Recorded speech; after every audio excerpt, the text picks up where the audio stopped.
I'd like to say a few words this morning about President Obama's proposed executive action on immigration. And I'll begin with a quote from the president himself. "Democracy is hard," he said during a commencement speech in Miami 3 years ago. "But it's right, and changing our laws means doing the hard work of changing minds and changing votes one by one." Well, Mr. President, as somebody who well understands just how difficult the work of changing minds and votes can be, I couldn't agree more with the president's statement. Americans accept that democracy's blessings are only made possible by the constraints it imposes, both its legal contours and those imposed by a popular election. We accept democracy's messiness. We accept that we may not always get all of what we want exactly when we want it. And based on more of what the president said in Miami, this is something he seemed to understand as well. He was talking about immigration that day, and here's something else he said on that topic. "I know that some wish that I could just bypass Congress and change the law myself, but that's not how democracy works." Indeed, Mr. President, it isn't. All of which makes the president's planned executive action on immigration even more jarring. If the president truly follows through on this attempt to impose his will unilaterally, he will have issued a rebuke to his own stated view of democracy, and he will have contradicted his past statements on this very issue. The instances of President Obama saying that he does not have the power to do the kinds of things he now plans to do are almost too numerous to list. He tried to suggest otherwise last weekend, but a prominent fact checker panned the spin as Pinocchio-laden, and clarified that the president has been asked specifically about the sorts of actions that he is contemplating now. The president's previous answers seemed to be unequivocal. He lacked the legal authority to act, according to the president himself. As one example, President Obama said last year that executive action was not an option, because he would be ignoring the law. There's a path to get this done, he said, and that is through Congress. He's right. The action he's proposed would ignore the law, would reject the voice of the voters, and would impose new unfairness on law-abiding immigrants, all without solving the problem. In fact, his action is more likely to make it even worse. We've already seen the consequences of deferred action for childhood arrivals, or DACA, his most recent action in this area. It was a factor in encouraging young people to risk their lives on a perilous journey some would never have even contemplated, and some would never complete. The effects of this action could be just as tragic.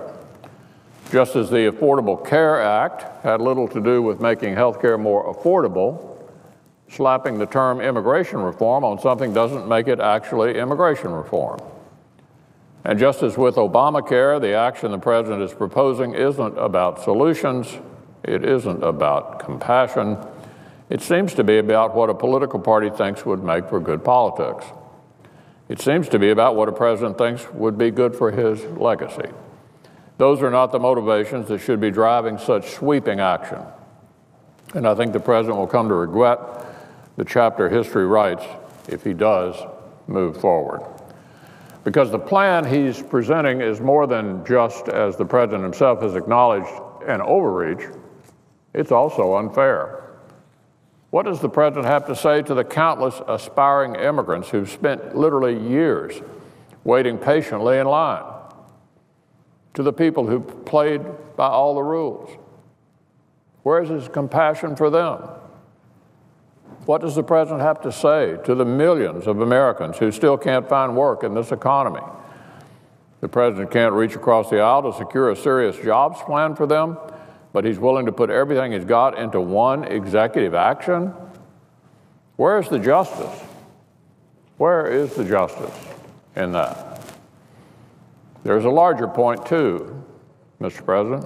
Some people seem to have forgotten this already, but we just had an election. Before that election, the president told us about his plan to act unilaterally on immigration. He reminded us that his policies were on the ballot. And then the people spoke. And the president doesn't have to like the result, but he has a duty to respect it. The American people clearly sent a message. Nobody missed it. They said they want to see us working together. They said they want to see more serious ideas passed through Congress. What they didn't say they wanted to see was the president sidestepping the very representatives they just elected. That's why so many Kentuckians have been calling my office in opposition to this plan. I know phones have continued to ring off the hook all week in their offices across Capitol Hill. Our constituents want to be heard.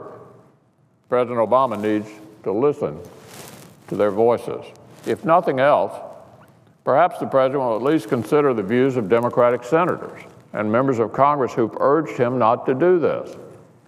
These Democrats understand the consequences of a president from a different political party citing this precedent in the future. Either way, he needs to understand something. If President Obama acts in defiance of the people and imposes his will on the country, Congress will act. We're considering a variety of options. But make no mistake, when the newly elected representatives of the people take their seats, they will act. Look, as the president has said, democracy is hard. Imposing his will unilaterally may seem tempting. It may serve him politically in the short term, but he knows it will make an already broken system even more broken.